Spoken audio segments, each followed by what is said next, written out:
તો સુરેન્દ્રનગરમાં પાક નુકસાન મામલે કૃષિ વિભાગે નવો ઠરાવ બહાર પાડ્યો, જેમાં જણાવ્યું કે માત્ર કપાસના પાકને નુકસાન થયેલ ખેડૂતોને સહાય મળશે। સુરેન્દ્રનગરમાં પોર્ટલ પણ નહીં ખુલે અને કોઈ રજીસ્ટ્રેશન પણ નહીં થાય, જેના કારણે અંદાજે 75,000થી વધુ ખેડૂતો વળતરથી વંચિત રહી શકશે। સરકાર દ્વારા સહાય ન મળતા ખેડૂતોમાં ભારે રોષ જોવા મળી રહ્યો છે। ઓગસ્ટ અને સપ્ટેમ્બર 2024માં સુરેન્દ્રનગર જિલ્લામાં 150% કરતાં પણ વધુ વરસાદ પડ્યો। તે સમયે સુરેન્દ્રનગર જિલ્લાના ખેડૂતો દ્વારા અરજી કરવામાં આવી અને પાક નુકસાન અંગેના ફોર્મ ભરવામાં આવ્યા, પરંતુ આજ દિન સુધી 75,000થી વધુ ખેડૂતોને આ જે સહાયની રકમ છે તે ચૂકવવામાં નથી આવી, જેને લઈને કૃષિ મંત્રી દ્વારા તાજેતરમાં વિશેષ નુકસાન વળતર પેકેજ જાહેર કરવામાં આવ્યું છે અને તેનો ઠરાવ પણ તે સમયે કરવામાં આવ્યો હતો અને આજે આ ઠરાવમાં વધુ એક ફેરફાર કરવામાં આવ્યો છે। ત્યારે હવે શું સુરેન્દ્રનગર જિલ્લાના ખેડૂતોને પાક નુકસાન વિશેષ વળતરનો લાભ મળશે કે કેમ, તેવા સવાલ ખેડૂત આગેવાનો દ્વારા કરવામાં આવ્યા છે। વિક્રમ રબારી છે, તેમની સાથે વાત કરશું।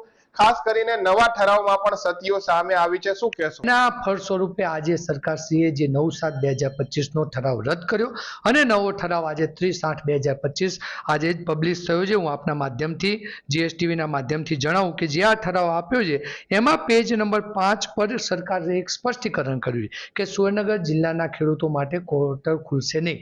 એટલે એક બાબત એવી આપણે સમજી શકીએ કે હવે સુરેન્દ્રનગર જિલ્લાના ખેડૂતોએ પુનઃ અરજી કરવાની થતી નથી, પરંતુ એમાં જે છેલ્લી લીટી એવી કરી છે કે જે અરજીઓ કરી છે એમાં કપાસના જ નુકસાનને વળતર આપવામાં આવશે ને એમાં પણ વિચારણા કરવામાં આવશે। એટલે જો સરકારશ્રી અને કૃષિ વિભાગ આ બાબતે ફરીથી ગાજર લટકારવાની વાત કરતી હોય તો એને ક્યારે પણ ચલાવી લેવામાં નહીં આવે।